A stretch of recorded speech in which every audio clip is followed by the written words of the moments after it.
gods of the time stream. Look to your right to see if your bag of holding is still there. Look to your left and do not punch the drunk guy in the face. Grab a scarf because it's cold. Grab a chair, conjure a table, and join us to talk about all things the Dungeon Run. So today is a very not formal watch party. We're not going to be recapping any episodes. We are going to basically spend today recapping, reviewing, reminiscing over the past year of the Dungeon Run. We have some really fun countdowns that we're going to do based off of the server. There's a survey that we gave you guys. It's super fun. It's super exciting. Good. Grab a chair. Yeah, I thought you would like that. And hi, Fennec. It's so glad you're here. I messaged you on Discord, by the way. So check your Discord. But yeah, we're going to go over some stuff. We have Jeff Cannata on today. I'm talking fast because we have a lot to cover in the next hour or so. Marvin, I'm so glad you're here. Everybody's wonderful. Today, it will not just be me and Renee. We thought it would be fun if the whole watch party crew came on today. We work hard to do the show together, and I thought that we could all come on together. So with that said, can the amazing watch party crew, DiceandCapes, GorbinPlade, and TheRavenQueen. I also want to take 5 seconds to thank you guys for, one, putting up with me every week, and two, for doing this amazing show with us. It's fun. Because without all 4 of you, there probably would not be a watch party. I said 4. Thank you. So we have a lot to yes, Cam, it probably won't be an hour. Do you guys know me? It's going to be longer. We just have a lot to cover today, so it's pretty exciting. Yeah, this is a whole crew, guys. So we do have some excited. Yeah. So we have some fun countdown videos that we're going to do based off of everyone who took the survey. We have everybody's grand total favorite episode, favorite battles, favorite NPCs. We got the whole 9 yards. We put together some fun stuff. We have graphs. We have charts for my nerdy data that I love so much. And I'm excited to hear everybody's thoughts here on the watch party, as well as let you guys know what the community as a whole is apparently thinking. Some of the answers were pretty much a landslide, and some of them were very neck and neck. So, yeah, I'm excited. Let's start with Lily's songs. So we polled everybody. I intentionally left a lot of the questions fill in the blank, by the way, on purpose, because I really wanted to know, raw, on the spot, what comes to your guys' heads. You know, when you think about some of these questions. I wanted the raw, the real, the organic answers. So I did it very much on purpose. So do you regret that decision, given that there are so many? It took you a long time to compile that data. You love it. I love it. I love data. I'm very nerdy about that. Cam, how disappointed with us are you now? Here and there, but no, I'm not disappointed in any of you guys. I love you guys. It was fun. I like data. I like knowing people's opinions. I really love you guys, and I love hearing what everybody has to say. Ultimately, that's really what I love doing.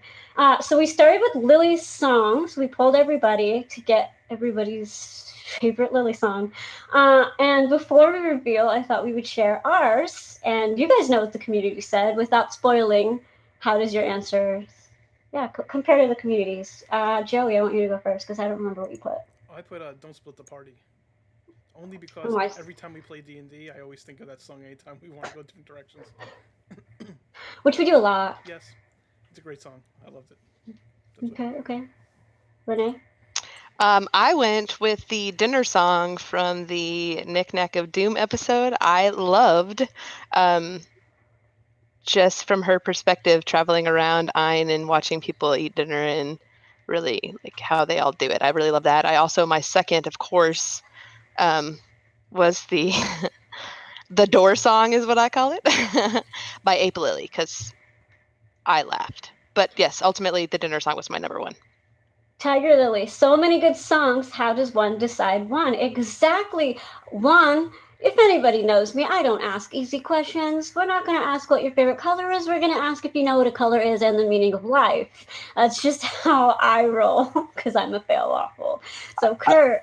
I like that Tiger Lily said that, because I was going to go that direction of there are so many that it's hard to pick. So what I started with I really like it when someone does it off the cuff kind of improv song, which Katie said that she has done in the past, and it shows because she's very good at that. So I said I'm going to pick one where she improv'd it on the spot.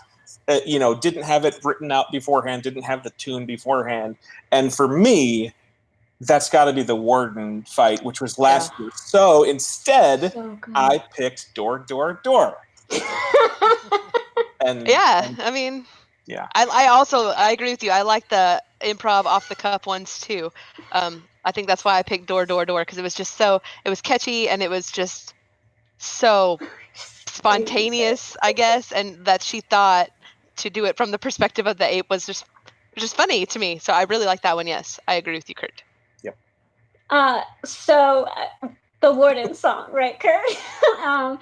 Basically for me, so it has to be stated first and foremost that I love all of Lily's songs. I love any time that Katie or Jared or anyone, or even Jeff when he did the minstrel song, I love it when anyone shows their creativity on the show, period. I don't care if it's a jingle, a song, I don't care. Like, I really do appreciate all of them.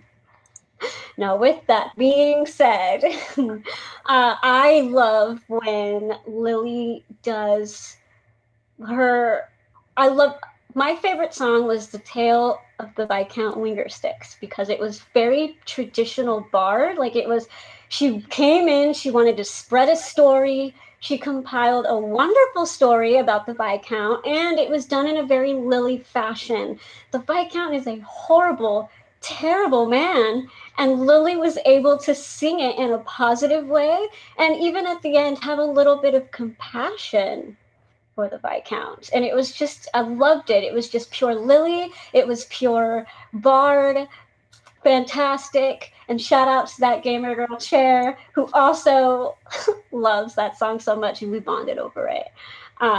So that was my favorite. And I agree, Kurt. I love two songs off the cuff, which is why The Warden is a very close second for me. It is a good so one. well done on the spot. It was just beautiful. It was lovely. It was just magical. I love the magic. And Marvin and Brooke84 and Mazakill, it's so good to see you all here. And I missed you guys. I don't know. I didn't see you guys last week. That's why. It's true. Can I also just say that I love the minstrel song? She does. It's a putting it out there. Song. I love it. Love it. Yeah, I love it.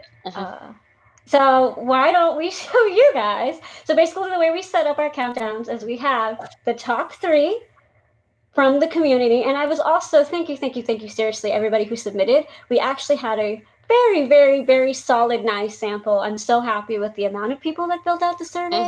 It was amazing. All of y'all are just wonderful. So the way we're doing it is it's the top 3 that the community picked, and then we have the 2 honorable mentions because it's fun. So Joey, let's honorable mentions. The Stealth Song. As quiet as possible. Quiet, we're being quiet. Lily, what's going on with you? Stop it. This is my song. And The Fallen Companions. We went to the inn where Rao was a barkeep. Dufo sold perfume and Suf hurried in. All were attacked by some bloodthirsty kobolds. I'm sure they had names, but I didn't get them. Dufo and Suf, they died in a portal. Both cut in half on our way to meet Torvo. Blink dogs and lizards and spiders, oh my. Yes, they all died, but none looked in my eyes. Number 3. Oh no. Looks like we're friends. Oh no, it looks like we're friends. And I'll say this to you again and again. It's me on your side. For you I will cheer. Yes, I want to come to your birthday party each year. So you may think I'm sappy, you may think I'm lame, but you are my friends, and I hope I'm the same. gorilla. Number 2, door, door, door. I wrote a song down. What? Amazing. I can't understand it. Amazing. Well, this is all it says. Okay, please. La la la, door, door, door. La la la, door too small. La la la, door boom boom. La la la, door now good. That's incredible. Number 1, don't split the party. Don't split the party if you want to live. Don't split the party, no. I say don't split the party if we want to survive, because it's too early in this adventure for us to say goodbye. Oh, don't split the party if we want to live. It's more fun to fight with you. I say don't split the party if you want to survive, because statistically together there's way less chance that we all die. Oh no, don't split the party, 'cause I want to survive, and I'd much prefer to do it with you all by my side. Yay! I love them. So good. Awesome. Yes, I know a lot of you. Yes, if you put all of them, it didn't count as a vote. Also, Marvin. Choose, man. Choose. Make a choice. Marvin, this question specifically was not a 2020 question. I just blanket stated favorite Lily song, go. Yep. Some of them, most of them were specific to 2020, but I thought it would be fun because we didn't have a 2019 survey. Like, just what is everybody's favorite Lily song? Don't split the party. Just what everybody. Now, I need to clarify, 90% of the community voted for Door, Door, Door or Don't Split the Party. 90%. It was not even close. Not it was close. Not at all. landslide. Yeah, so I'm just excited, by the way, to see later. I'm saving some of these questions for when Jeff is on to see what he thinks the community picked. So it'll be very interesting. Yeah. I think the next one, this was one of my favorites videos we did. I just love Jeff's descriptions. Oh yeah. Ugh. And I'm curious what your guys' favorite descriptions was. And in chat, I'm curious what you guys think is going to win as the top 3 most voted Jeff descriptions of 2020. Well, I'll go first. Jess, I think I told you this, maybe not, but when I was editing these videos together, this was by far my favorite category to define stuff for, because oh my goodness, Jeff is so good at, I mean, he's just good with words, and he's good with descriptive words, anyway, so yes. You and I both had a really good time just sitting here like, can't we just put the whole thing in? I know, yes. Yeah, so my favorite monologue of his was the Whitebeard one, but my favorite just description, straight description, the Voyage into Madness. It was so dang cinematic. Like, you could, especially podcast listeners would be just in their mind's eye, seeing all the things going this way and that. Whew, yeah, definitely. I'll go after because I also had the same answer.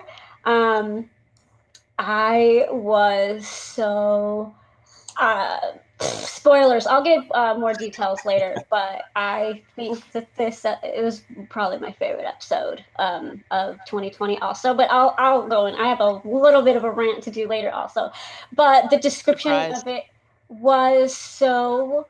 I was a watcher, and I didn't even need to be podcasting it, but you're right. I was just so enthralled. I'm gonna barf gold at Jeff's feet for that description. It was just pure magic, pure magic, and I can't.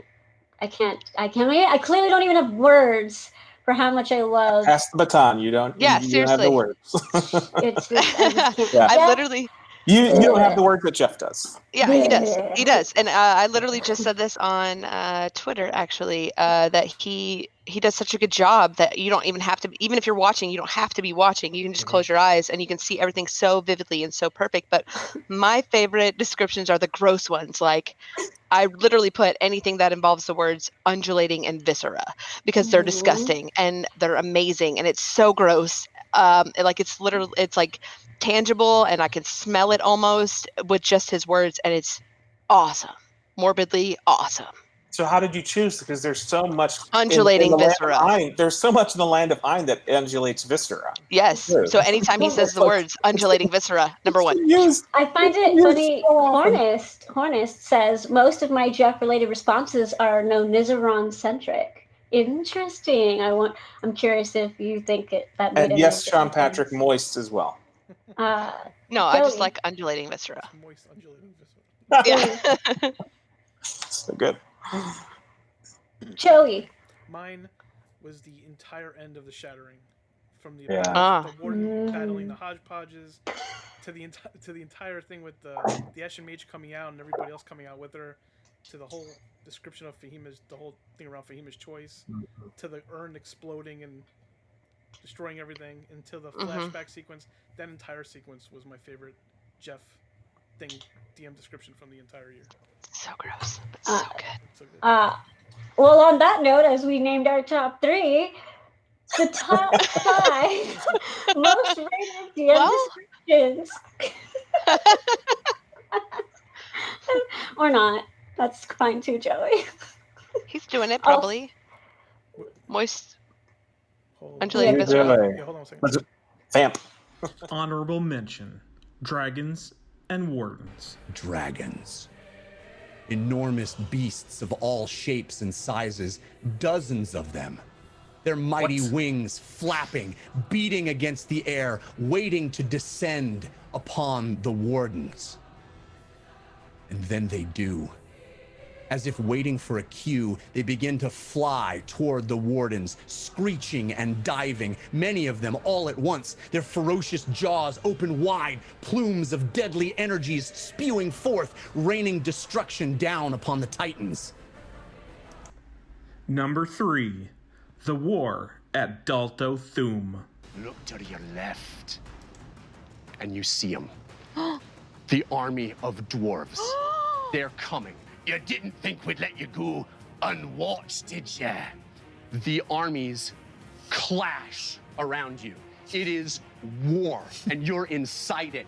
You hear screams and yells, grunts and groans, hacking and slashing, and you see, out ahead of them, Nort Gaboon, on the back of an armored bear. That bear reaches up and does mighty swipes, knocking orcs hither and yon, and as this war is happening, it's encroaching and it sort of swallows you up. Number 2, the hodgepodges.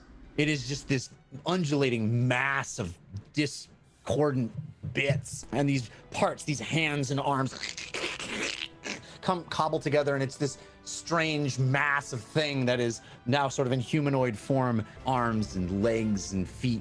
The torso itself is sort of an open cage, with built out of arms. Where ribs might be, there are arms and fingers and feet, and it opens up. These arms, these appendages open up and gobble you inside. Civ, you're trapped inside this cage, this organic cage of decaying flesh.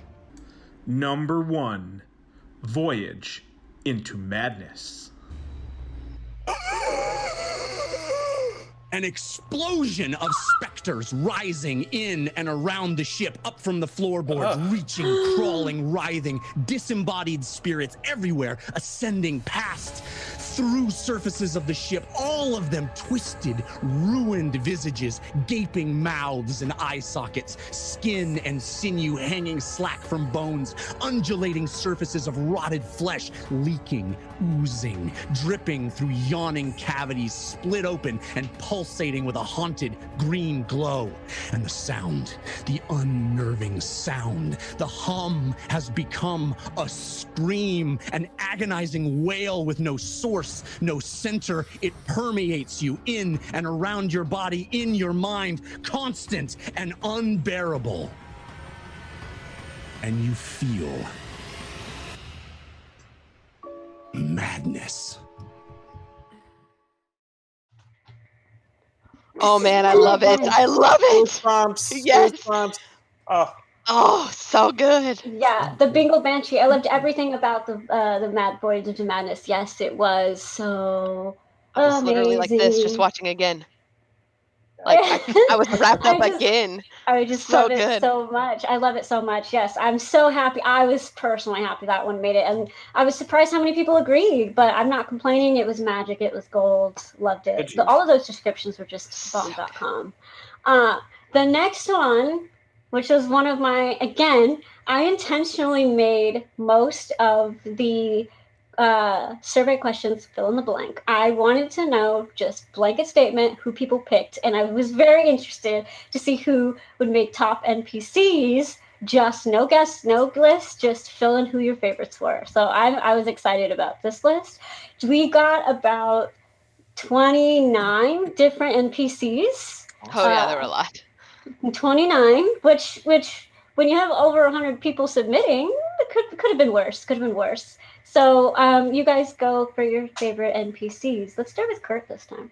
Oh, again, a loudmouth. Loudmouth. I love the story behind Loudmouth, that it was a character. I mean, Jeff has talked about it. He was a character that he was just a throwaway, a guy who didn't want to have talk when he came around the first time. Yes, and then for him to be this, just to him flip the script and he had fun things to say. He had an awesome, heartbreaking, arc with Mervis, and that he's my fave. I'm going to go next because I also chose Loudmouth for almost the exact same reasons, because I literally, like, not fall in love romantically, but I loved everything about his story. Like, the first time around, he was, obviously, but this time around, he had a lot to say. And if you were listening, he said everything. And then the heartbreaking moment got me, and man, just so good. I love that guy. Love him. I love him. Loudmouth. Tiger Lily in chat says, I just rewatched Whitebeard's Juddy. Very different perspective this time. Right? It is, I bet. I haven't done it yet, but I bet it's so fun to go back knowing some of the backstories of these characters. I bet it's so fun. And Biggerpar said, Sis Annabelle didn't have room for two. Okay, I'm sorry, Biggerpar. Joey. Definitely the Viscount. Just the voice that Jeff does, how disgusting the character is, the stuff he did in battle. He's a really memorable villain. They were found. Really? Yes, he is. He was gross. You're right. He was. He's gross. I would love to see a prequel explaining the whole Viscount thing, even more so. Yeah, and he did have a lot more backstory than some of the other villains have had. So it was, that's why I liked him. So before we reveal, I'm not even going to go. I think everybody by now already knows who I'm going to pick. I will spare all of you. Say it. You're just qualified. Say it. But I do want to clarify. The question was not who was your favorite NPC. I specifically asked who was the most memorable. Viscount. That's why I picked Viscount. Yeah. Loudmouth, obviously. And so with that, let's show the list. By the way, it's Whitebeard. You can't bear it. Honorable mention. The one, the only, Ashen Mage. I didn't want it to come to this, Fahima. I gave you every opportunity. Cast the spell. Show me your loyalty, Fahima. Use your magic. Put her out of her misery. We have tried to stamp out her bloodlust, her thirst. Look at her. Even now, she would leap at my throat. She would rend and she would tear. Use your fire, Fahima. It will be quick, painless. It is an act of mercy, Fahima. Burn her. The Viscount Winger 6. You and your friends are merely vessels. You don't even know it. You are a barrel with feet. Walking distillery that does not have the good sense to surrender to your higher purpose. And you're a murderous butler with delusions of grandeur, and I Eldritch blast him in the chest. Number 3, Loudmouth, the Mute. I'm the reason Mervis stole the tardy plunder. I set it all up. I told you I'm a great communicator, inspiring the men. Mervis wanted to prove to his father he could be a great pirate, wanted to show initiative. So I rallied some of the disgruntled men, some of the ones that had gone through the trip to Castle Rum, and we organized. That ship will be Mervis's by rights someday anyway, why not now? So I lied to Whitebeard, lied right to his face. Number 2. It's me, your Frofi Maracume. I'm a Frofi Maracume. It's in my farm. Please, come in. I make food for all of you. I am so grateful. Thank you. Please, eat, enjoy. Lily make the food, she make the music. Oh, Lily, double stuck. If I could meet your grandmother, I would be the happiest man of all. Number 1. My amazing lover. You to Loudmouth, very different. What would you say differentiates you? From Loudmouth, As an example. every single damn thing. When people see your face versus Loudmouth's face, how do they identify you as Whitebeard? Confident, powerful, in command. I agree. And physical traits, Whitebeard. You listen to me. If both of you are competing for my affection, Oh. know Oh. that I'm spoken for. Really? Oh. None of your business. I'll kill ya. I love it. I love it. My face literally hurts from smiling. And for the record, there was no biases in here. I wanted the data. So, Joey, show them the proof, show them the data so that people Do know it. Show your work. Show your work. Yep. There it is. Just gave a share. Don't mess with All of you Failwaffle, that said man. don't tell Failwaffle, come on now. I know Did you think they're- that we wouldn't know? Because Who do you think's I reading love the this. survey? 22% manually typed in Whitebeard. But there were people who got a lot of votes. Vic was almost in the running. The Sea Hag got a decent amount of votes. Again, there were 29 different NPCs typed in, but everybody knows the truth. Everybody knows who's. Cetar, I agree. My OCD is going crazy. That needs to be sorted. Oh, just leave our data alone. Leave you'll our be all data right. alone. You'll be all right. At least you got a graph, okay? Ant Jedi, Mr. Whispers did get there. He just didn't get the top 10 listed. He was, yeah, he got like, he wasn't yeah. sorted correctly. 29 sorted into NPCs. the wrong guys. house. And see, Chocobo, I'm so glad you could make it. Thank you for the Oh, the comment. Chocobo's here. Hey, how you doing? Yeah, so I was super excited. I loved everything about the NPCs. I was content with that. Then the next one, this is my favorite one. This is the big one. This is where my rant comes in. Oh, no. Favorite episodes. I'll go last. Go, Renee, you go first.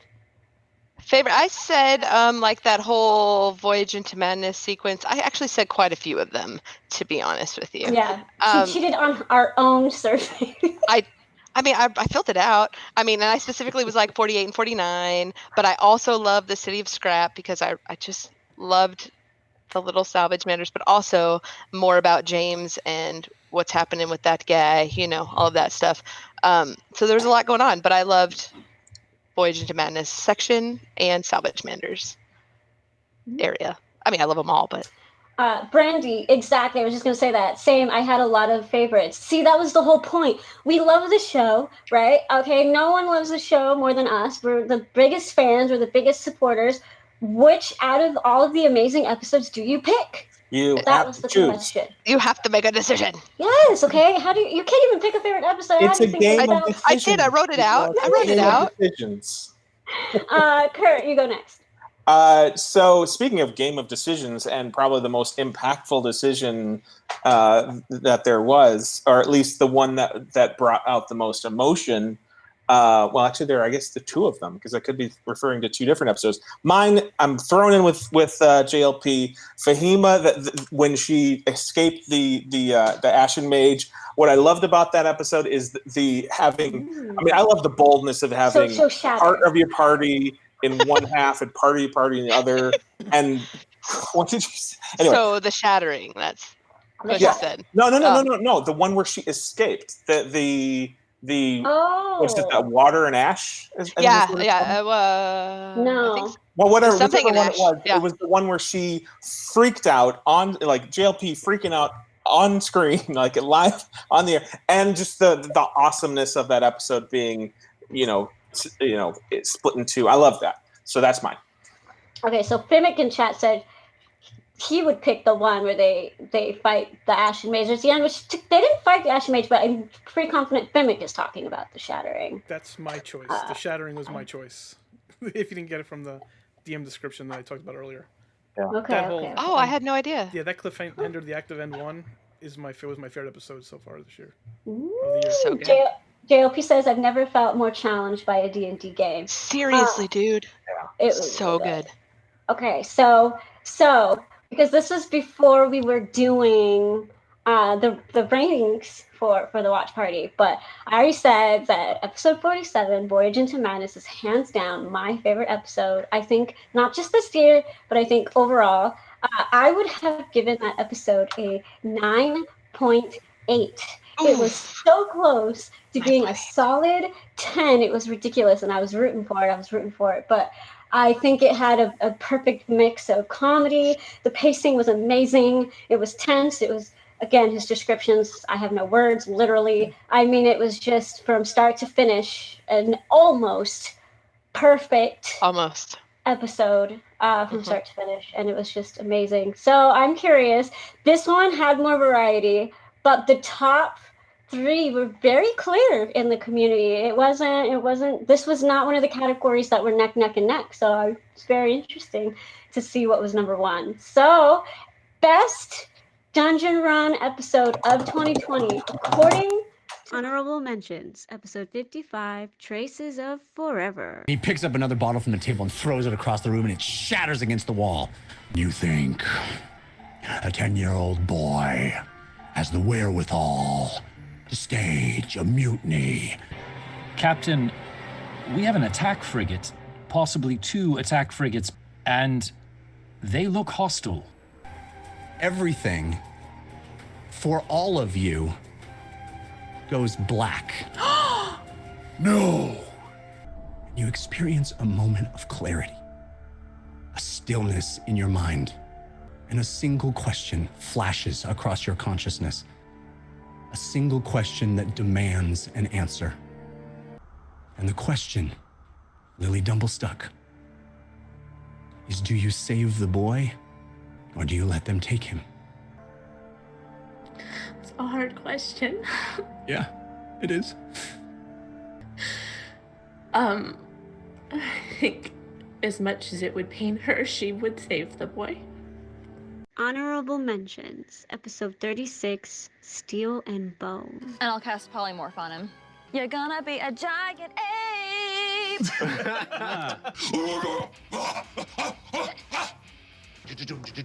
They're coming. We gotta go faster! It's a war. You're not going to outrun this. An orcish axeman, swinging down to end her, and the amulet flashes and blinks twice. The axeman just moves back as his swing comes down, and it lands in the dirt, and he doesn't understand why he's moved back 20 feet. And you stand holding Fahima's shoulders and looking up, and it's as if a crater was around you, a crater of emptiness, where nothing exists except the two of you in the center of it. And you pull her up to her feet. And come on, and start moving in that direction towards the cliff. All right. Number 3, episode 67, The Shattering. Ladies and gentlemen, it's time to fight for a warden. What? We go to the map room. Oh. Wow. Wow. These arms, these appendages open up and gobble you inside, and it walks over to the edge and leaps off. Join us, Fahima Tig. How long? Fahima, look at me. I can't. Fahima, look at me. I can't. Siv, you see Vic finds the grave of no Nezeron. Then her arm comes out of her cloak, a weapon in hand. She swings it wildly, and it connects with the side of the urn. No, but it is too late. The fracturing of the urn causes an incredible explosion, like a megaton bomb. Number 2, Episode 47, Voyage into Madness. Their arms reach out, their ghastly grins moving through space at you.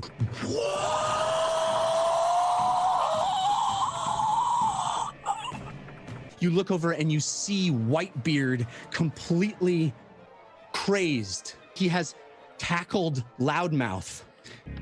I'm back. We're all back. And you're gonna have to kill us again. Attack James, please, with your dagger. I turn to Civ and I banish him. Whoa. Civ, you are in blackness. And the voices have stopped. Mr. Whispers nuzzles up with you. And you just sit there for a minute at peace. Number 1, episode 56, Not So Simple. You are the same day you met. You are the same day you were going on the dungeon run. But that day, the first time, you never went to the inn. Okay. Have you actually seen the dragon, or have you just heard the dragon inside? Have you actually locked eyes on it? Of course, no, I have not seen it. I have not seen it specifically, but it's a dragon's lair, and I know this dragon is in here. This is a rat that is covered in canary yellow down feathers, and it has sort of a beak instead of a mouth, and it pauses for a second, and then it goes, My name is no Nezeron. Were you the one who asked us the question? Yes. Why would you ask us the question and have us go through this only to answer it again? I wanted you to make sure you knew what you were answering. No, I will not flip a coin on my fate. I am with you, Lily Dumblestock, but if it means that I must give up my family to save yours, I will do that. This year? Oh. I mean, I wasn't talking. We're super silly today. Can't help it. I was saying this episode made me cry, and then I cried on the watch party the next day. It was next day, you know what I mean. It was a really good episode. I was still surprised it was number 1 though. But it was so good. It was significantly number 1. Inflection point, man. That was important. That was an important moment. Episode 0 was number 1. Yeah. So good. I also, Z-Man, I saw you in chat say that these clips are giving you so many feelings and emotions. It's true. So true. So true. Yeah. Maybe we should have more watch-alongs. I don't know. I know. That's what we were just saying, actually. Give me a couple more editors and we'll talk. Okay, so really quick, I do want you guys, we don't have a video for it because I was secretly sad because I was really wanted to do a video of a clip of all the battles. However, the battle section, which again, intentionally fill in the blank, was so neck and neck from the community. It was ridiculous. I mean, there were 5 significant battles that kept battling for first or second and third. Number 1 was a landslide, but for second and third, there were 5 battles that kept going on. Tool Mask, if there's an echo, it promise you it's not on my end. Can you still hear it? Because I can't hear anything. But I want Joey to go first. Favorite battle. My favorite battle was the one on the glass bridge with the 2 crystal creatures and the 8-armed. The Guardians of the Treasure. Yes, that was my favorite part. That entire battle with the manta ray, and I'll go riding it, and the lily shattering the bridge, plus the what's that spell that's Fahima blocked? Disintegrate. That's it. Disintegrate. Fahima blocking disintegration. That's probably one of my favorite battle moments of the entire show. Yeah. Yes, Sunday. That was the day that started the I cast shatter on the bridge. Yes. Can I go? Yes, go Renee. Go Renee. Also, my favorite battle, and I've been saying this for ever since it happened.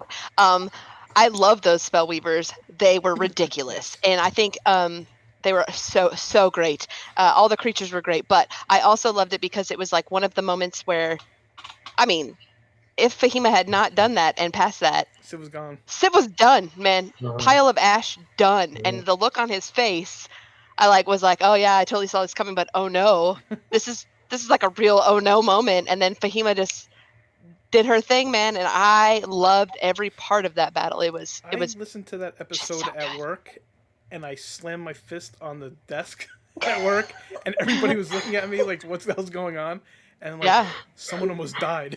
Yeah, it was like Okay, one of the times so- where I legit was afraid, and it was just so. I mean, like there are other times, but this one in particular, I was so good. I'll go next, and my favorite battle was the Battles of the Guardians. It was also my favorite. For me, though, obviously it had like a heartstring too. I mean, Whitebeard kept getting blasted with firebolts. He was falling in the water, and I remember Ron was like, Jeff, Whitebeard can't die. You know that, right? And he was like, it's up to you guys. And I was just like, my heart was racing all over again. All I kept thinking was, I swear to God, you can't kill him twice. Really? I was so emotionally invested in that battle. I was like, I knew too that it was the last one. I knew it. So I was like, hang in there, Whitebeard. You're almost done. You can do it. It was More so like emotionally hang in there. meaning for me. More like hang in there, Jess. It'll Yeah. Breathe, Jess. Breathe. Yeah. It was a very intense battle, but it had everything. It had action. It had the party really had to think on their feet. There was no dilly-dallying at all hands on deck. It was amazing. It was tense. The party worked together. Everything was happening. Perfect. 9.9. I'm gonna screw it. I'm giving that battle alone 10 out of 10. 10. Solid 10 out of 10. Loved it from start to finish. It was beautiful. The map room, Ollie, etc. Kurt. I will defer, and I will say what Corbin's favorite battle was. Cheating, but I'll take it because he's cute. Thank you. Yes, yeah.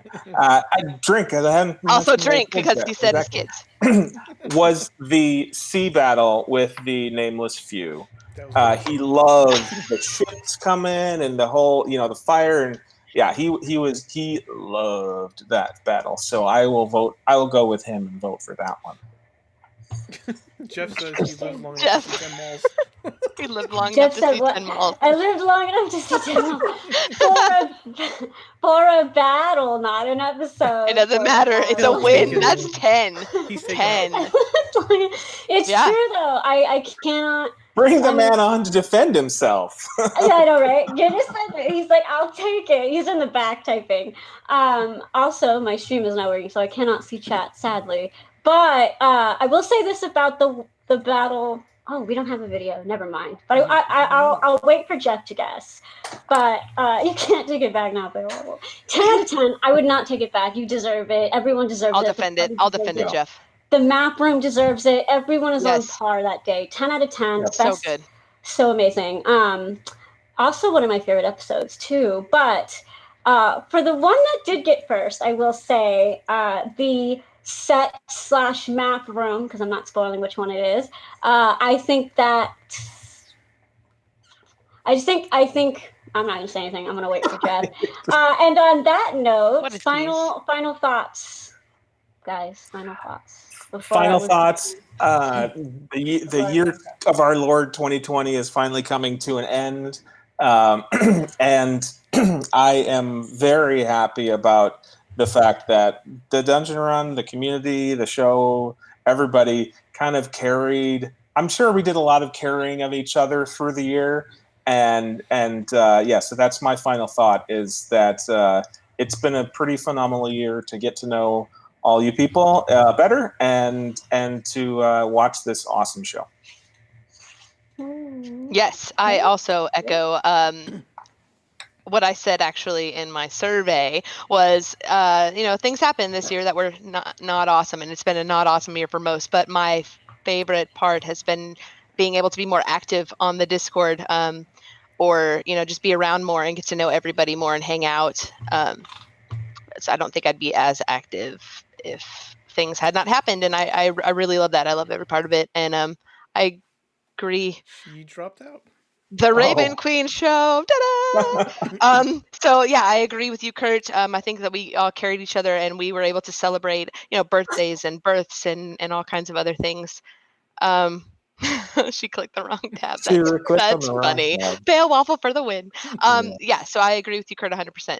Yeah. It's been a roller coaster year, and I love that they were able to continue the dungeon run, even if it is in the COVID containers, as Jeff says. Joey, what about you? Yeah, this was a crazy year, not only with the COVID stuff, but we also started doing the show at the beginning of this also. Yeah, that's true. And also started playing D&D a lot this year because of this community, which is awesome. I got to become more friendly and closer to a lot of people on here. It was really a lifesaver this year. Agree. Speaking of life-saving, by the way, shout out to my a donation pledge that I've made for Jasper's Game Day. You still have time to donate to Jasper's Game Day. You DM me. I will match that donation. Share your stories of goodness, of kindness that you've expressed to others this season, the end of the year. I will donate $10 or $20 depending upon how awesome the story is. I will be doing the donation tomorrow, so please get that stuff in. You can save lives. You can. Mental health awareness is important. Woo, it is. Don't try to pass over what you did. Seriously. I am Failwaffle through and through. I've never denied my identity. It's just who I am. I can't help it. Yeah. So I clicked the wrong tab, but I want to say I echo all of that, but I said it before, but I'm going to say it again. I'm not much of an internet person. I don't do communities. I don't do this. The very first time I ever got on camera was the very first watch party. That's not my thing usually, but it's true that when Jeff and everybody says this is a very special, unique corner of the internet, and I'm very thankful and happy, and I've created very genuine, true friendships, and I've learned a lot, and I think the show is amazing, and it got a 10 out of 10 before the end of 2020. So things do happen. Cosmic Literal Knight said, despite all of your fails, we love you all the same. Thank you for pretending. Now you know what that X is for in the top. 10 Day was kind enough to point that out as well. So winning. Thanks. 10 Day out. 10 Day out. So yeah, I love the show. I really think that I know for a fact I have gotten the privilege to get to know not just those on the watch party, but I think my hands are very deep into this community, and I know a lot of you personally. I know a lot of your personal stories, a lot of you that have come onto the watch party, whether you shared them on here or not. I've gotten to know a lot of you, and I know how much the dungeon run has genuinely saved a lot of people in terms of having a good year and just that happy place that we all needed this year. It was a good place for everybody, and here. So yeah, that's my cue. And with that said, thank you guys for recapping this amazing show. Happy New Year. So much for 30 minutes. But with that being said, the amazing man, the myth, the legend himself, Jeff Cannata. I want to be on with everybody. Where did everybody go? They can come back. I love everybody. I want to be. I was enjoying that very much. Okay. Thank you. No, you can come back. You guys, everybody want to come back in? Yes. The whole gang. Want to come back? Hi, everybody. Jeff got the awkward privilege of listening to us backstage. Why videos are running? Why the videos are running? While the videos are running, yes. I got to hear all the real thoughts. Yeah. Oh, I have them. Jeff, how are you today? How have you been? I'm doing infinitely better now that I got to see your wonderful faces and this incredible show and all of the care and effort and love you guys put into making it. It is overwhelming, and I feel so much gratitude and love and privilege, honestly, to be part of this. It's wonderful, and you guys are fantastic for doing it. Thank you. Well, we enjoy it. We really do. As you've heard backstage, we had a lot of fun putting this survey together. We had a lot of fun putting the clips and stuff. I do want your thoughts on some of the ones you've seen so far, Jeff. Well, there was a couple that I saw where we were in the studio, and I was like, that can't be this year. That can't be 2020. Yeah. And it made me very sad not to be in the studio still. Here we are. Although I'm very proud of what we're still making, and I am so grateful and excited about the map room folks and the elevation of the show that they've brought. I'm still happy with what we're making, but man, seeing those clips of us being in the studios, it was a little sad, a little melancholy.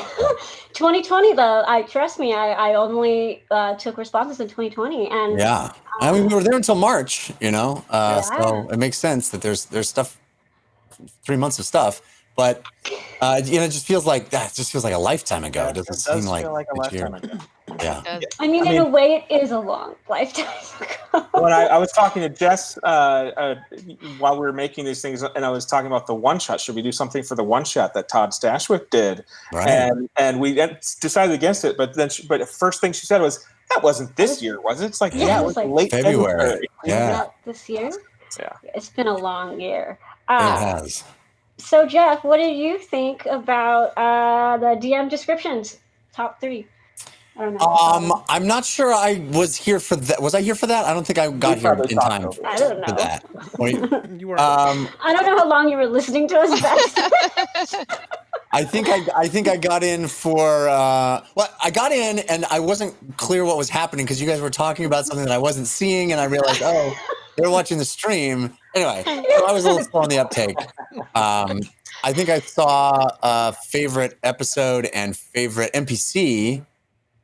And you said something like, there were 29. 29. No, 29. And I was like, how is it possible there were even 29 NPCs? Jeff. 29 favorite NPCs. 229, probably. Jeff. 29. Yeah. There are way more than 29. Renee, don't get started. I know. I'm gonna not get on that box, but there are a lot. Like 29 were submitted for favorite NPCs, but there were a few that took the lead. Wild. Best DM descriptions were your description of the hodgepodges, your description of the end of Act 1 with the wardens and the dragons. Mm-hmm. Nice. Yeah. What do you think is number 1? Ooh, description? It's probably something disgusting. I love the disgusting the ones. Is it the Viscount? Yeah, maybe what? It's something about maybe him like turning into the goo or something. I'm guessing it's something disgusting. Way to throw him off, Joey. No, it was your description into the Voyage of Madness. Oh, all right. So good. Yeah. It's just magic. Did you not hear the barfing of the cool? It was really, really good. So I am curious. Last one I'll put you on the spot for, maybe. Again, I couldn't do one for battles because there were too many neck and neck. And again, intentionally, I left it a fill in the blank, no options. Can you, in your opinion, Jeff, what are the top 3 battles of 2020? Well, you guys were all, I think, unanimous that you liked the battle against the Guardians of the Treasure. Correction. The watch party crew was unanimous on it. Yes. Not the community. Us Right. little watch party. Yeah, yes, the 4 of you were unanimous. Very much so, yeah. So I'm guessing that's in there. Okay. What other great battles?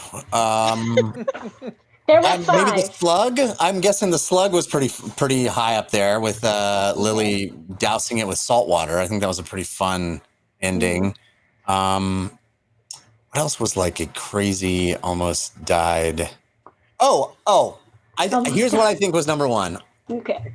The Viscount to the Lord of Crows double layer tower situation. That's what I'm guessing is number 1. Yeah. It was top 5. Okay. It was not number 1. Number 1 by a landslide. When I say landslide, I mean 24%. But again, there was a lot of battles. Yeah. It was actually the battle at Sky Scorcher Peak. Oh, the one on the model, on the real model. On the model. Yeah. I mean, pretty amazing. It was good. Yeah. 25%. That's Second place. Greg Runaway. Yeah. Awesome. Yeah. That model, by the way, Jeff. Did I ever say on the show how that model was supposed to work? Not to tell. Well, I mean, at the risk of, there was a part of me that's like, well, maybe we'll save it for some other time down the road, but I doubt it. Ultimately that Lily remembered the song, and that was what helped them free the warden.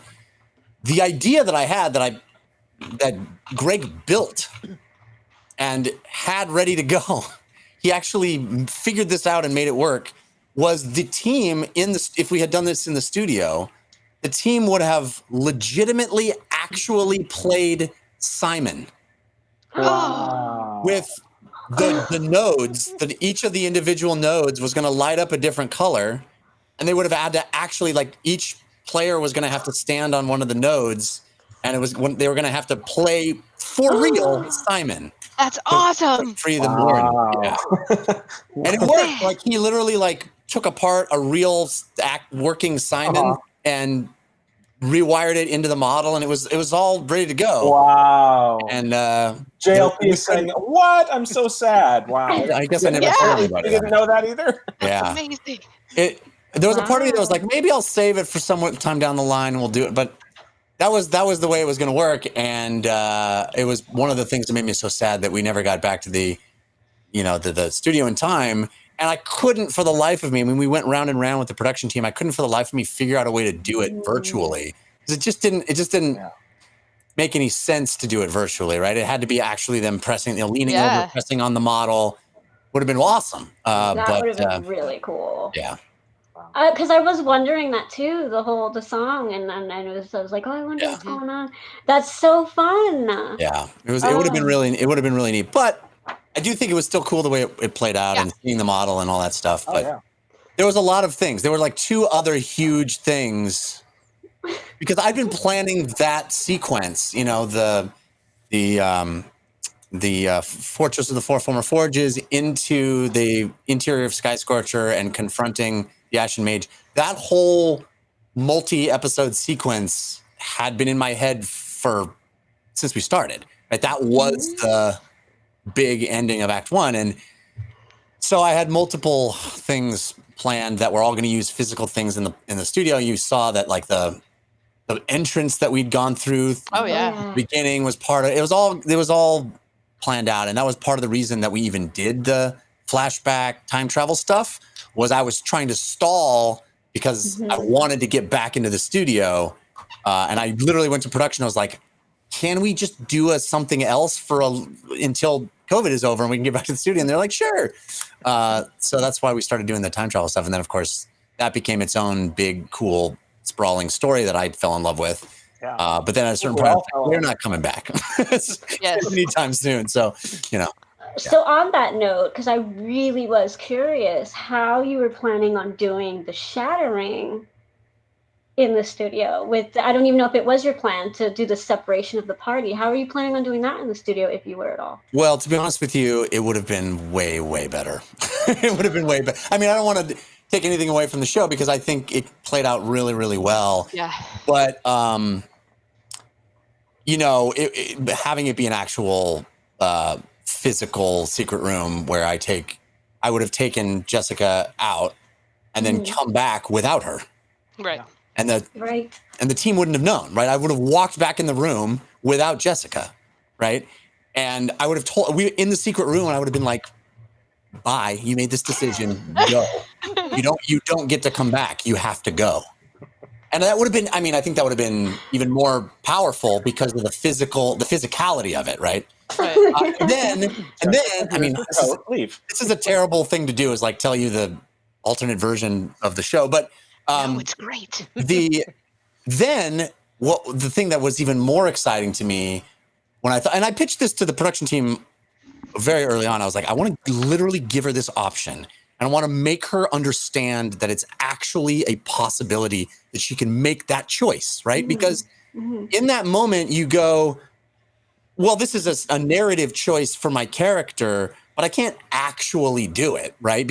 I can't break the game by saying, yeah, I'm going to go with the bad guy. I think any actor in that position would feel like, oh, this isn't a real choice, right? This is just a dramatic choice. And I wanted to get into a position where Jessica knew that she could really decide, right? And maybe she had to decide, right? And so I pitched to the production team. I was like, if she does this, I genuinely want to break the show into 2 parts. And they're like, okay, we can do it. And so my idea was that we end the show the way we did, which is, Jessica leaves and doesn't come back. And then the next episode, we start kind of how we did, where Ereban doesn't introduce everyone. And then you just start on the stage, on the set, black, all black. And lights come up, and it's 2 spotlights, one on me and one on Jessica. And so we're sitting in this black room, spotlighted, and it's just the 2 of us. That's so cool. And I was like, oh man, that would be such a cool image. You have this big wide It really shot, would. huge, this huge set which is usually full of people, and there's only 2 people. Jessica's sitting in her seat that she usually sits in, and I'm sitting in my seat I'm usually sitting in, and no one else is there. I thought that would have been such a powerful image. But I think we pulled it off with the with the boxes. I just think it would have been even better if we could have. We know your dream, Jeff. We know your dream. Cam the Fog Pal said it was pretty powerful, you saying she's not coming back though. And then Brava said the empty box was very powerful. And Sprinkle Winkle just said, "Oh man!" So very mixed feelings. That's the there are lots of things in the show that only ever existed in my head because the cast makes a different decision or things go a different way or whatever. And sometimes I mourn those things, and sometimes the cast makes a decision that makes things even better than what I thought was going to happen. But that's one of those ones where it's like, oh, the theatricality of it would have been, I think, even more intense. But I'm still proud of what we did, and I still think it was, a bold and interesting way to go. And I'm so happy that production was like, yeah, let's do it. Let's figure out a way to make it happen. And the cast was game for it too. And for multiple weeks they had to give up half of their playtime, right? So I mean, both sides. Jessica had to, and the rest of the cast did too. So it was not an easy ask.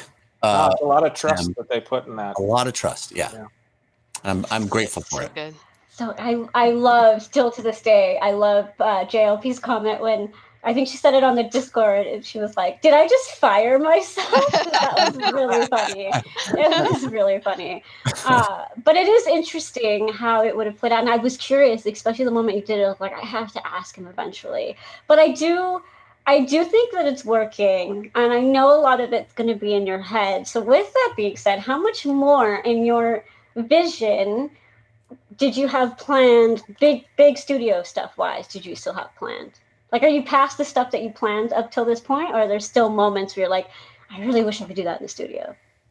There's still a few things that I wish we could do in the studio, but most of it I've just abandoned, because I'm no longer slow pedaling to try to shoehorn in something that I planned in the studio, because, at this point, this is the show, right? Mm-hmm. So, now I'm thinking things like, oh, what cool thing can we do because we're in virtual reality? What can we do because the map room can do anything, right?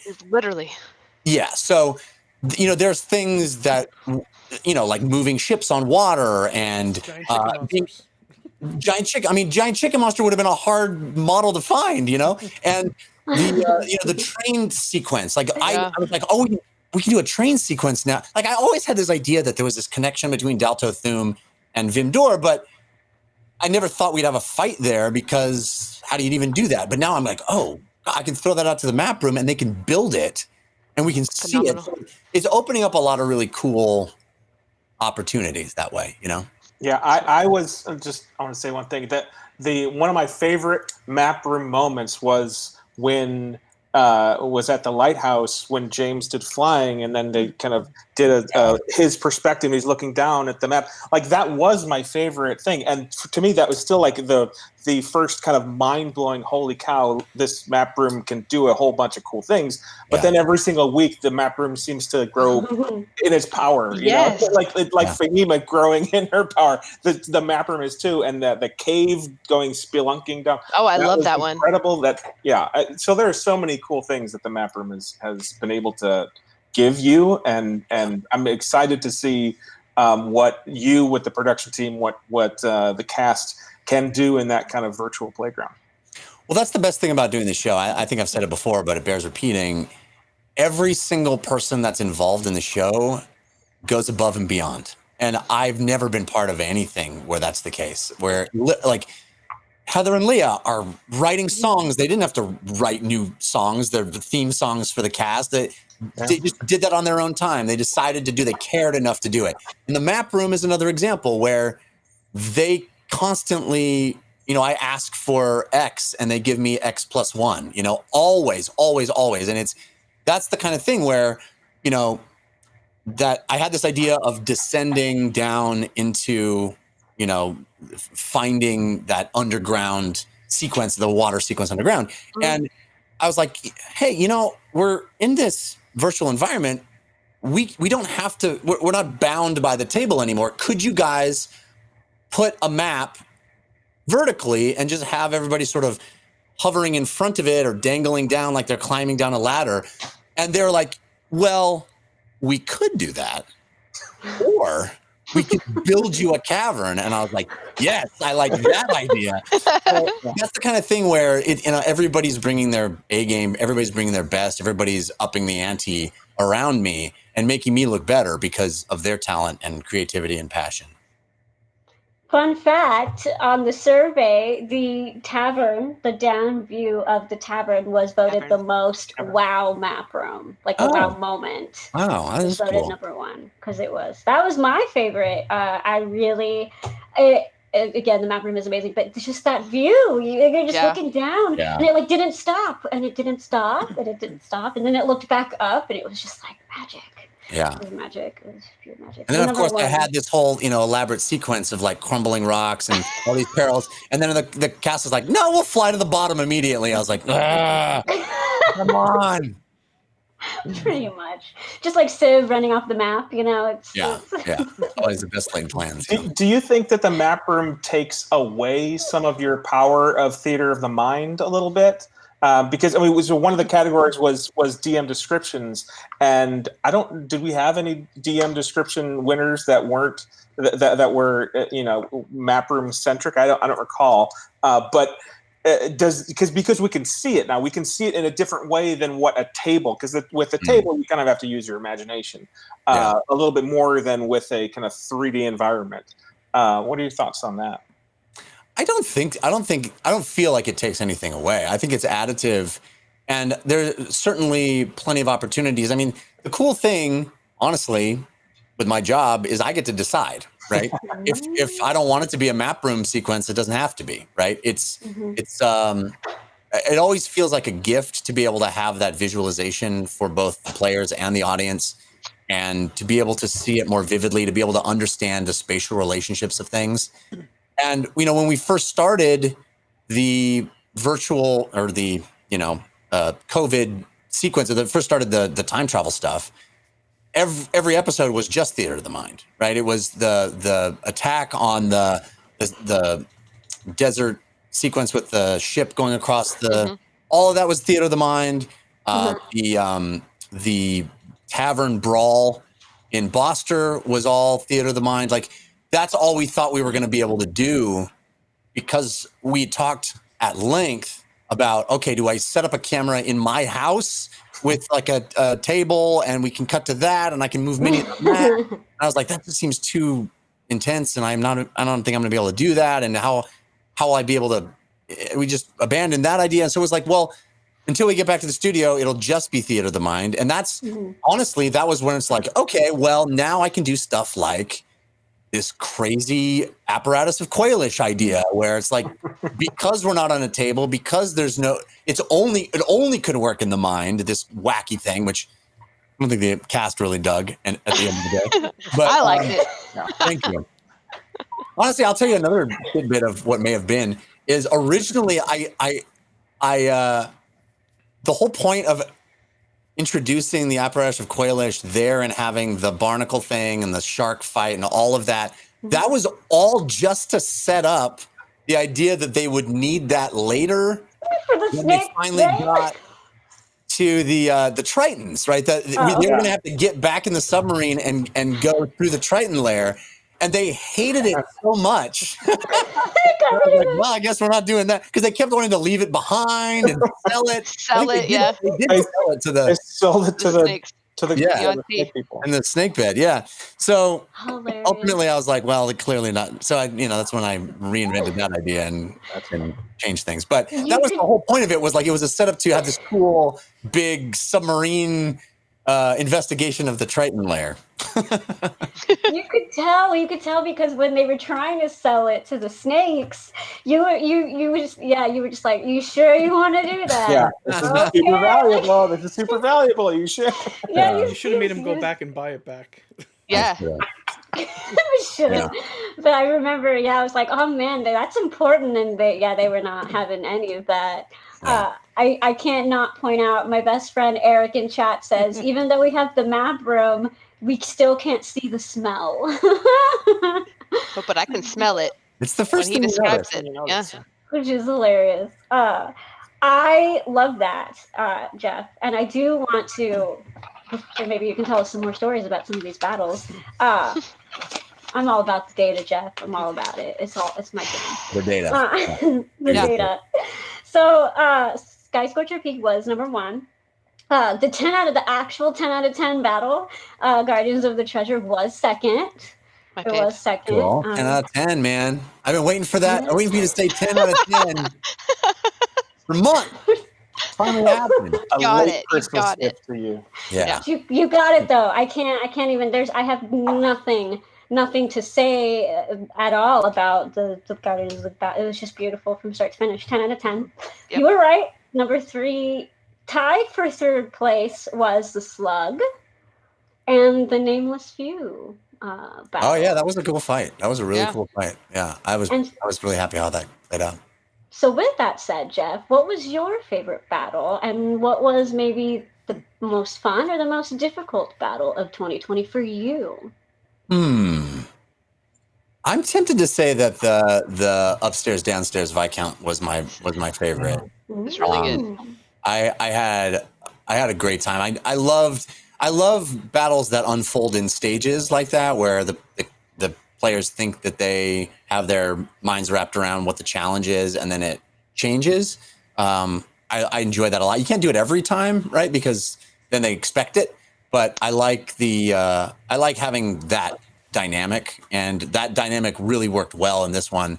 And separating the party was really fun, and it was just like their crisis management was really cool, and the neat plays like James banishing the Lord of Crows and everybody, and then just sort of running around and everybody dealing with the things in different ways. I just thought it was really dynamic and fun and funny and dangerous and all that stuff.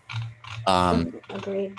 That's my third favorite. I like the Viscount, his little added non-Newtonium or whatever issue. I wish you wouldn't have told him. I wish you would have made them figure it out on their own. And I was like, no, don't tell them. Don't tell them how to do Renee that. and I have thoughts on that for sure. Yes, but I loved it. it. I really did. It was creative. It was great because it wasn't only new and creative itself, but it truly fit with the Viscount's character. Yeah, he's so like gross. the fact that he was the ooze, like it fit, but it would be opposite and weird. That was really cool. It's great. But did you plan on doing that even if you were in the studio, or did that just kind of hit you? You mean that the Viscount backstory? No, just the like in the battle specifically. Well, I mean, that was part of the flashback sequence, which would never have we would never have done the time travel stuff at all if we were still in the studio. So there was the Viscount was never going to be a character at all. I mean, no. I mean, there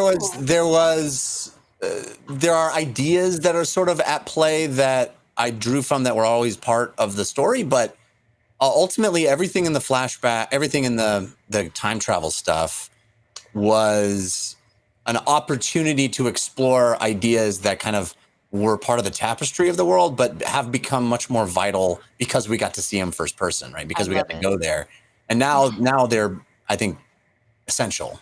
So yeah. I mean, the way you've weaved the way you weaved kind of or expanded Yanmo, Chomel's kind of backstory with the family and all that. I found myself, I was making these videos in the last week or so, and I found myself going back to the warden fight under the sea and all these other things to be like, this. Well, what was the actual context back in the day? And it fits so well. It's like, how was this not intentional? Yeah, that's part of the slow burn. I think that he loves so much that I also love is now because I'm going back. I'm on episode 22 of my long endeavor, and I just got through with that warden fight, and I was thinking about the slow burns he sets up all the time, and I'm like, oh, now I know. Oh, it's so good. Yeah, I mean that's the stuff that I love watching in other medium, Yeah. So I try to do it too, and it was a cool opportunity to make that all pay off, because sometimes you just put stuff in, like the ship at the bottom of the sea in the deep reef. I knew how it related to Yanmo's backstory, but I also didn't know that we ever needed to know Yanmo's backstory. Right? I wasn't sure. Like I had it in my head, like who he is, and maybe that'll come into play, and maybe it'll be important. I don't know.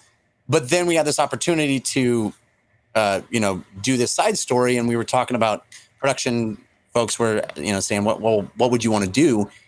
And I even asked the cast, like, so what do you guys want to do as like a side story? And people were like, well, can we do like our origins or backstory stuff? And the one mandate, I mean, forgive me if I'm repeating stuff you guys already know, but I love it.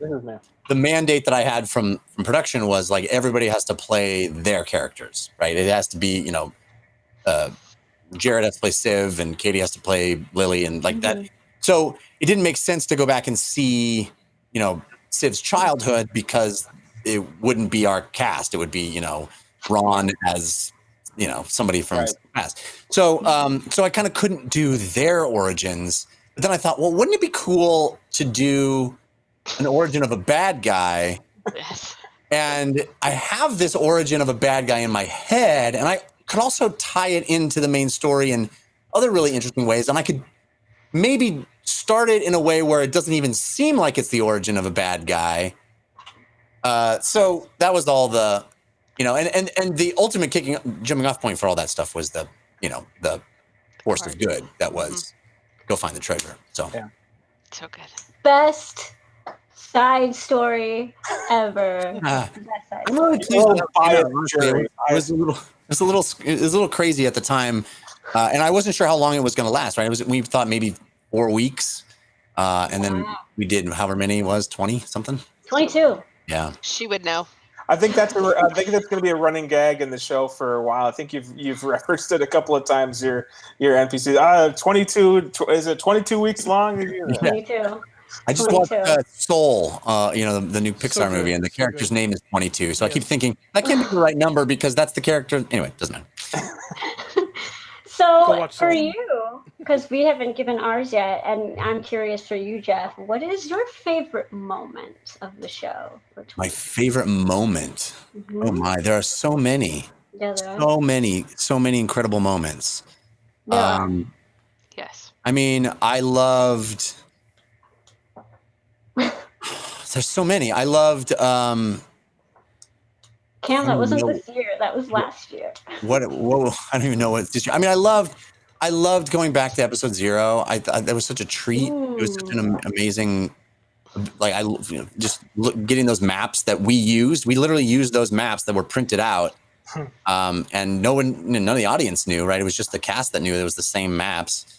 I don't know. I mean, I loved all the stuff with Fahima and being able to do that and pull that off. I'm really proud of it. I mean, I think maybe my favorite moment, to be honest with you, I think maybe my favorite moment of the whole year, and this, I mean, honestly, everybody in the cast brought incredible moments to the show. So I don't want to single anyone out over anybody else, but the moment where Fahima decided to escape, and it was just Jessica and me, and neither of us knew how she was going to do it.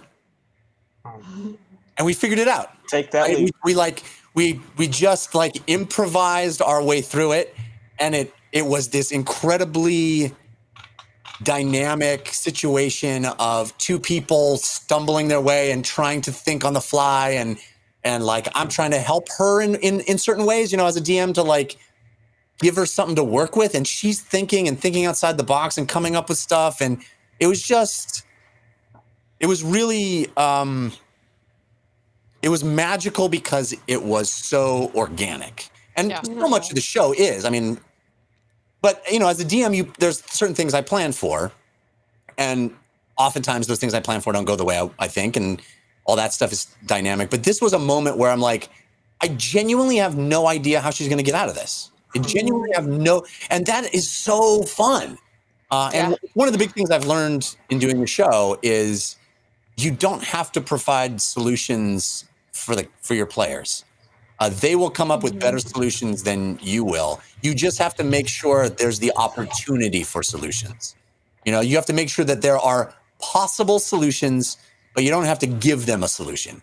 And that was like, it was so cool because, in any other moment in the show like that, there are 5 brains that are all giving me input. And the fact that it was just Jessica, I think it raised the stakes a bit because there's nobody else to lean on. There's no other outside ideas. It's just the two of us. So, I mean, with all due respect to the rest of the cast who brought incredible moments, I've just never done anything like that before. And I'm really proud that we were able to create an interesting sort of pulse pounding moment. And I think part of the reason that it was so exciting is because she and I were excited. We didn't know what to do. We didn't know what to do. And I thought that was really cool. Yeah. That was my favorite moment of the year. Yeah? Mine. It was. He did. That I can vouch for that. It was his favorite moment. I think it just came off so natural though too. Yeah. Like you're so good at just going with it. Like, okay, so in the darkness you find it. Like it was so on the edge of our seats, but it seemed so natural. Like we could tell you didn't plan it, but it came off so smoothly. Well, in retrospect, it was pretty dumb of me, but I genuinely thought she would. I mean, I don't want to say what it is because the cast may not even know, but I genuinely thought she was going to do the other thing. I really did. And in retrospect, that's such a dumb thing to think because, of course, she wouldn't. But I had huge amounts of plans for what was going to happen in that case. Like I had completely figured that out. And I had really cool, I think, ideas of how that was all going to matter and come into play, like all that stuff. And then, in retrospect, it's so easy to say now, looking back on it, but of course she wouldn't do. Of course, Fahima is a hero, right? And of course, Jessica made the right call in that moment. Yeah. And I just did not see it coming at all. And so I was flat-footed and like, okay, well, what do we do now? Wow. And that was what was kind of fun. Just jumping in with both feet. So I have to at least ask Jeff, anything you want to share about this plan that'll never be? I wish I could. Not Whitebeard. I don't need to know. I don't need to. Yeah, I'm content with Thelma grabbing Louise's hand and stepping on the gas and going over the cliff. I don't need to know what was supposed to happen. I mean, there was no supposed to. What happened is Fahima made the right choice. I loved it. Great. I loved it because it was the part of the show that showed the most growth to me for Fahima, that she drew her boundaries and she stuck to it, and this is what she's doing, and I loved it. I loved it. Yeah, and she put herself in far greater peril. Yeah. In order to do what's right, which was like so awesome. That's what I agree. I loved it. You could see. I think that was the first time on the show where JLP was. You could tell she was genuinely stressed in a good way, but she was just like, okay, what do I do? Like you could tell she was genuinely stressed and like worried. She's in chat. JLP, did you get any sleep that night? Probably didn't. It was. Yeah, it was a really good. It was a really, really good. Hell no, she says. Yeah, no. Also, my best friend Eric says, "Go down any rabbit holes that you want, Jeff. All of them and any of them that you would take this down. We'll go with you. We love rabbit holes. We love them all." I was asked to turn the tables on you for a second. That was a watch party joke amongst us. We were wondering, since we've been answering so many questions all week about our favorite dungeon run romance and all that stuff, we wanted to turn the tables on you and ask you, what was your favorite part this year about either like the community, the Discord? What was your favorite thing this year when it comes to us? Yeah, I mean, the fact that you guys are making this show is incredible. But for me, the 1 year anniversary video, just the event that you all created out of that, just bowled all of us over, and I was crying constantly throughout it. It was quite something. I know. I couldn't believe it. Yeah. But I mean, honestly, the community never fails to impress me and make me feel grateful and lucky. So you all are incredible. And the fact that there's this show, I was sad when the rundown had to go away, and you guys have stepped up and I think made a wonderful, watchable, entertaining and delightful. Yes, you're watchable. You're watchable. Well, watchable is my only goal. You're winning. You're winning. Just to It's be no small thing. watchable. That's no small thing. It's not easy. Aww. I mean, for me personally, I mean, because I did the GIFs back in the day. I'm still kind of trying to do them. I mean, the studio is way better for GIFs, and then I started involving myself in this watch party thing. And for me, it's easy to invest myself in the watch party and just having fun with it, because I see the investment from you and from the whole team. I mean, it's easy to take this seriously because I can see that you guys take it seriously. And so it's like you kind of want to participate in that a little bit. Yeah. I mean, that's me personally. And it's just, so. That's you fantastic. can speak for me too. That's the same thing on the other side, right? The inverse of that is also true, because you all care so much and think about these characters and believe in this world and invest in it. It makes me want to work harder and come up with better ideas and try new things. And I feel so fortunate to have people who care, both on the team and in the audience. So I believe me, it is a gift to have this community and to have folks that really care about what we're making on this level, because it makes me want to work harder and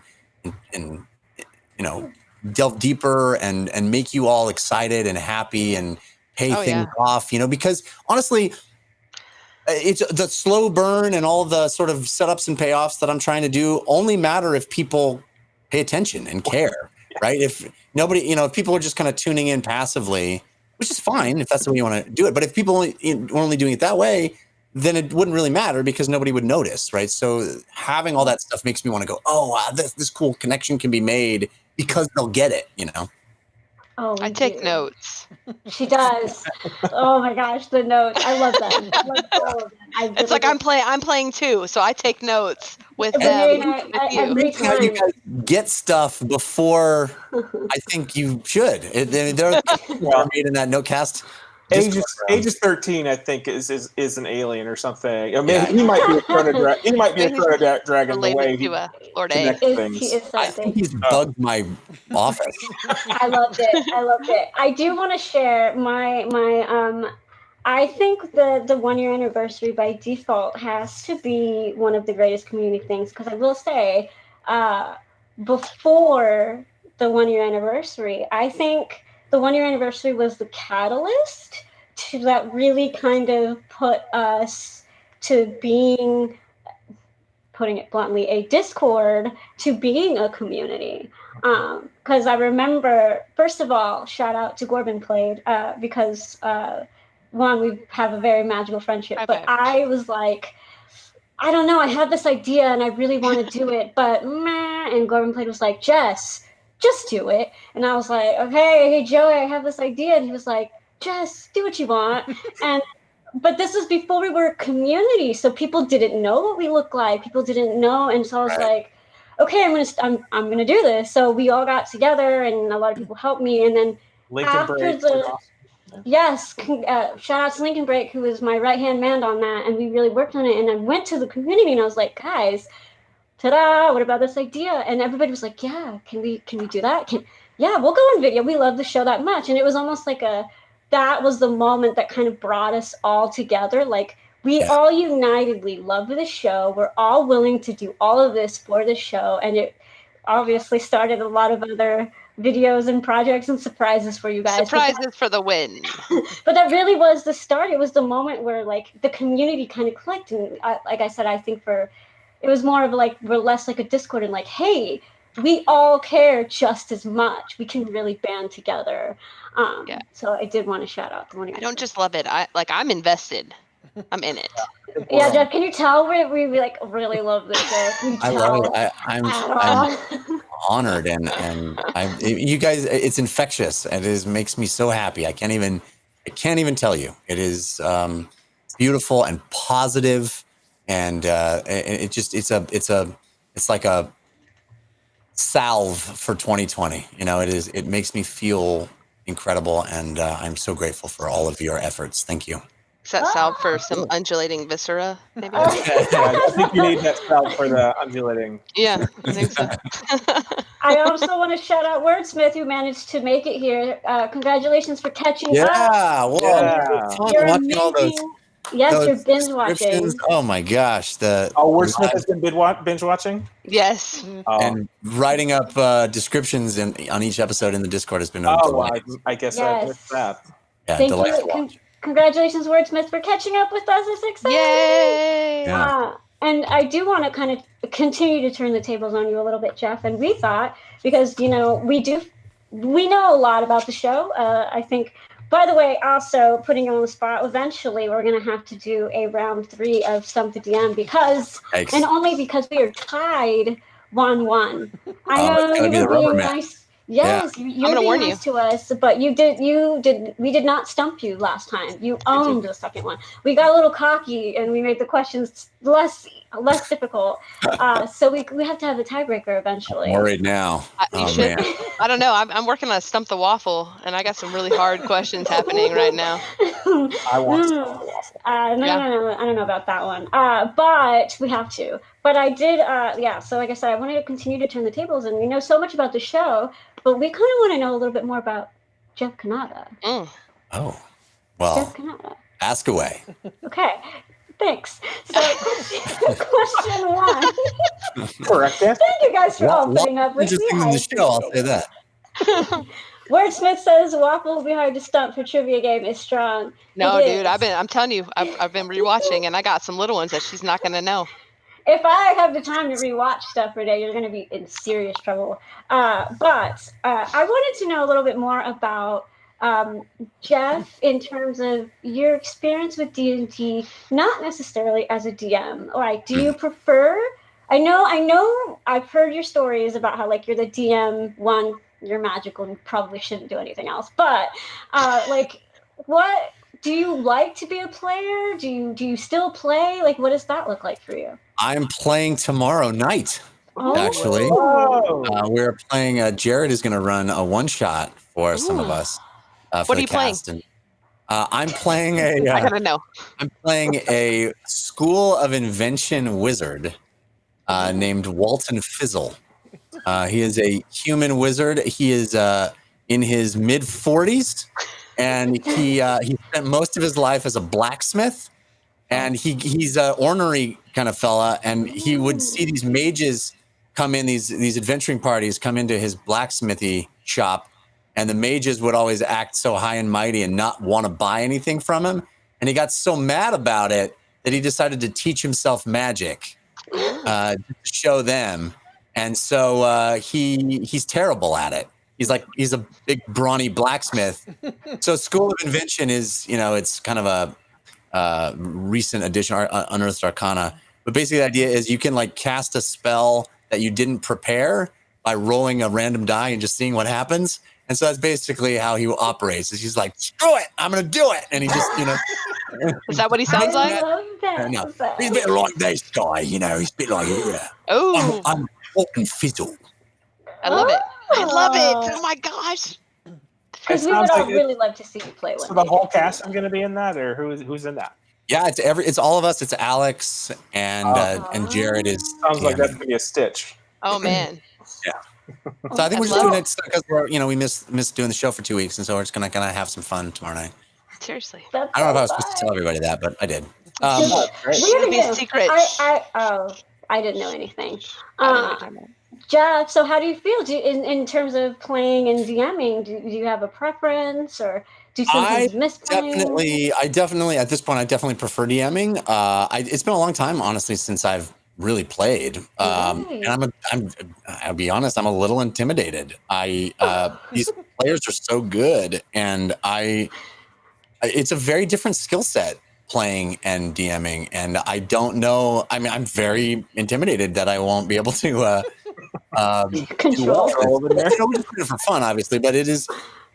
I'm very out of practice in just being a player, and it's nice having a bit of a plan in your head and being able to, set the scene and be a bunch of different people instead of just one. I definitely prefer it at this point, but we'll see. I'm sure tomorrow will be a blast. That's so exciting. So before tomorrow, when was the last time you were a player? Well, we did my buddies and I did a retreat before COVID. I don't even remember when it was, like last year. And I that's when I rolled up this Walton Fizzle character. It turned out that it wasn't even really D&D. It was like an excuse to kind of create a goofy scene about us as people, because it was a bunch of old friends. So we didn't even really play. It turned into a goofier thing. But so before that, I mean, it's been a long time since I've played, because basically anytime we get together with my D&D group, I'm DMing. So the forever DM. I wonder why. Well, I enjoy it. I enjoy it. It's a lot of work, but I enjoy it. Good at it. No, that's important. I'm curious also, again, I'm just going to start shooting questions at you because we want to know more about Jeff Cannata. What is your favorite place to travel? Ignore COVID land. But oh my goodness. Provence in France. France, yeah.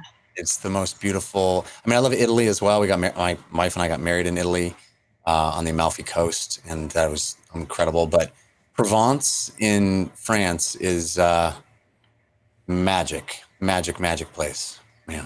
But there's a lot of places I've never been, so it's an incomplete sampling.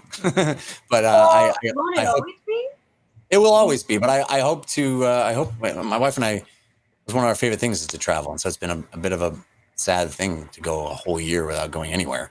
Top three places you want to visit. Oh my goodness. We want to do sort of Ireland, Scotland. I want to do Ireland. Yeah, I mean, I want to do there's a whole bunch of places we'd love to go. I want to go to New Zealand. I want to do I mean, it would be amazing to do Spain again. I've been to Barcelona, but we want to do Spain. We want to do places in Asia that I would like to go. I mean, there's all over the place. The whole world. Yeah, Ireland is magic. It is magic. Yeah, I want to go there. You should. I've been twice. I just watched Wild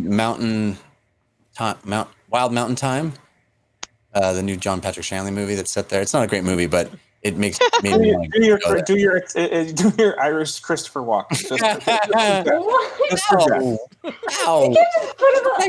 No. For the Slash Filmcast listener. Not great. Not a great Walken.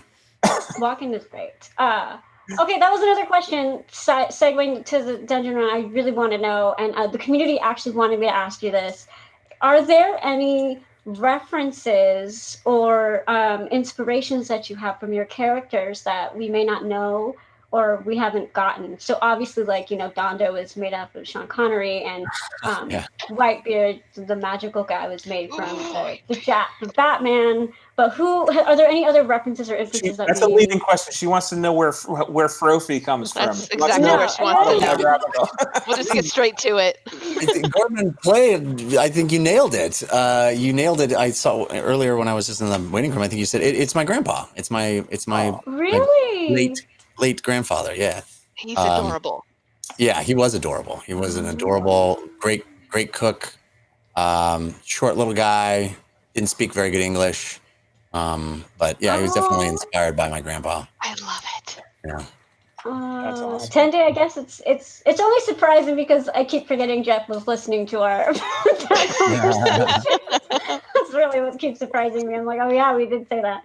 He was there. Fascinating. Yeah. Okay, so we did learn something. Well, he was the number 2 NPC, right? So there you go. We agree that he's a lovely person. Yeah. He was lovely. I told you if you killed him, we'd have problems. And you almost got me. Yeah. You almost got me. I wanted to, because I enjoy putting you on the spot. What is the most creative date that you have been on / done? Most creative date. Creative date? Yeah. I have been married for a long time. No excuses, Jeff. About dates. You guys still don't go on dates? That's not a thing? I don't know if you know, but there's a global pandemic. Really? Some of the most creative dates that we've done I've been lately, where literally we'll go get takeout of a place and just go and sit under a tree in the middle of nowhere where no one is, and just have a little picnic. We've done that like 3 times during the COVID. So that's nice. I've done the same with the kids a couple of times. It is nice. Yeah, it's really lovely. And you kind of appreciate the little things. You know, you're like, oh my gosh, just sitting under this tree in the middle of nowhere is special because we can't do it. Yeah. Can't go out. Creative dates. Creates the most creative imaginary world. Yeah. I mean, I proposed to my wife in a fun way. Oh, yeah? Yeah, we were in Australia. I brought her to Australia with me when we were dating, and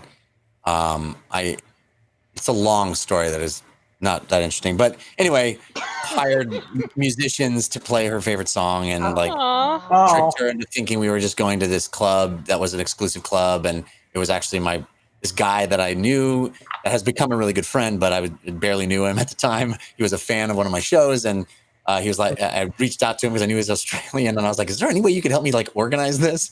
And he was awesome, and he got his whole office that he worked in, which was this kind of cool rustic building in Melbourne, and he like cleaned it all out and got this band to come in, and not even band, it was like a 2-piece, but it looked really cool, and he pretended to be the doorman, and like I pretended to slip him some money as we went in. Went up these stairs, and the song was playing, and danced, and then got on one knee. Anyway, that's so cute, though. Gamer Share says, "Now that's a date. That is a date." Aww. We took her to Australia. That's the best date ever. Yeah. That's pretty good. That is a pretty good one. Okay, thank you, Jeff.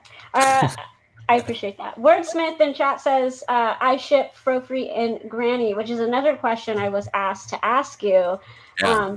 What was it like for you to do / spice up Zanelka and Fahima's romance? Well, I thought it was going to be a whole thing, and then Jessica's like, "Nah, I'm out." I know. She was like, "I'm out." Yeah, we had a whole conversation about that. We have. We did. I have a lot of emotions. We all have a lot of emotions about that. Yes. Yeah, I don't know. I kind of respect that. I think that's a kind of a authentic and interesting choice to make. And you know, Fahima's a young girl, and she wants to, He doesn't want to jump on the first werewolf she sees. You know? That's true. I think Zanelka got too dependent. Too dependent. Story of my life, man. I would play the situation. I love you. It's too soon. I'm sorry. Oh. Story of my life. See, Jess, I told you. extensive conversations about Yeah. that scene for sure. JLP in chat says, "Stop it! Fahima is a romantic." We know all about your. Just jumping on the just backseat leaving people behind. bandwagon, JLP. I I was love gonna that say, moment. Though. It was so true because I have been on both sides of that, and I've never been on the side where I do that and then literally the next scene I'm hitting on a tabaxi. Right. On the tabaxi Like train. immediately, she's like, "Oh, I need, yeah, you're cute." JLP's like, exactly. Where's the next sexy monster at? JLP. You need to send another sexy monster her way. I guess. Man. Gotta come up with more sexy monsters? I got you, Jess. Jessica. Also, I have to shout out, Renee, I know this is what you were going to twitch and go over earlier, but in what episode are you on, Renee? 22. 22. In 22 episodes alone, I'll let you tell it, Renee. How many What NPCs am I telling? are there? How many NPCs? Oh, I put it over there. I'm at about 100 just in episode Seriously? 1 to 20. Yeah, I'm not even lying to you. I'm at about 100 NPCs and creatures in just 22 episodes. In 22, can we just take just a second 22? How magical and amazing that is. In 22 episodes, we're at 70. This is like anybody they've talked to or has a description. 100 of them, Jeff. Yeah, that's a lot. That's too many. We need to be stopped. We must be stopped. We must never be stopped. Never be stopped. Jeff. I need 100 more. So for you, what was the most memorable NPC in 2020? I want to say the most memorable NPC. I mean, I had the most fun with the Viscount, I think, but I think the most memorable for me was Loudmouth because I think I've mentioned this to you guys before. The whole idea behind Loudmouth the Mute, which is how we meet him in the show, is that I didn't have to come up with a voice or a thing for him. Like that was the whole concept. A no-think character. Yeah, I was like, that's easy. I have to give myself an out. There's a character who can't speak. Awesome. And then going back in time and meeting him before his tongue was cut out, I thought it turned out to be a lot of fun, and I had so much fun with his motor mouthness. So good. It was, I was very indulgent of me, but it was fun. It was great fun for it us. was amazing. I love the moments when you're so in character and then you're having too much fun with it, you get a little smile in the corner. Yes. You're just like I love those moments. I love those moments so much. Shout out to Bubblegummy too, who says love for Loudmouth. Yes, we tried. # keep Loudmouth talking. We tried, didn't work. Whoopsie. Besides, when did you figure out Loudmouth's backstory? Because I know he was just supposed to be this fun, non-talking guy. But when did you decide to make him, his big reveals probably one of my favorite moments this year. Yes. I don't know if there was a moment where I mean, he was always sort of like, even back when we knew him and met him, I knew that there was a lot of stuff with him and Saugus Van Fleek and that whole like backstory with Mervis and Whitebeard and all of that stuff was already sort of percolating, and just sort of the tapestry of that piratey world. Because I thought, okay, well, once we have a guy who's lost his tongue, that's an interesting tale. Like, how did that happen? So it just sort of felt like it needed to be in my head that I kind of knew about it. But then as we got closer and closer to, as we started going to the time travel stuff and we got further along, I went, we could really actually make those fun connections and have it be cool time travel. And I didn't want to, there's that temptation to, pay off everything. And it's like, well, in this 1 week period, literally all the stuff it's a bit of the Star Wars prequel problems where it's like literally everything we know about the universe is explained right now. So I didn't want to do quite that much, but it's fun. So I decided, we'll have it all happen and we'll see why Mervis left and all that stuff. So. But it was done so brilliantly, and the music and the moment you're like, and there's there's a seriousness, there's a focus, and I was like, oh, something's going down, and it was just so good. It was painful, but it was really, really I also, yeah, I mean, I couldn't resist. Like that's the fun thing to do with characters, right? Is you have a guy who talks nonstop, and then you give him something that makes him slow down and be different than that. And it's like, oh wow, that's a cool. That heightens a moment. That puts a point on a moment, and so that was irresistible to me too. Is this idea of here's a guy who we know to be one way, and we have this moment where he's not. How does that make us feel? You know. A lot of emotion, so many emotions. I, as much as I would love to, I don't want to keep Jeff all day. So if you have any last questions in chat, Good night, kids. Yeah. Final thoughts, Jeff. Thank you so much for coming on here. I know we talked about it, but it's seriously a blessing. I did this, like I said, this stream for fun because I love the show, and it's turned into, for whatever reason, what it is. And I just love the fact you give it all the time and effort you do. It warms my little Oh, I feel the same way. The fact that all of you care this much about our show and the world we're creating and the characters that we're bringing to life, I cannot thank you all enough. It is the fact that you put this much effort and love into our show and our world. It is. There's nothing, I will never be able to express what it means to me. So thank you. Ta-da! And last comments before I want Jeff to end the show like he ends every show. There was a lot of props and everything for Jeff and all of the countdowns, and we appreciate them. And just a reminder for all of you new people, all of the donations and stuff that are given to this channel will go right back into the show because we love it and that's what it's for. And this is a magical show. Jeff, let's do it together. All right. Go. We'll see you guys in 1 week from tomorrow. Back on the show. Until then. Next year. Humankind. Be bold.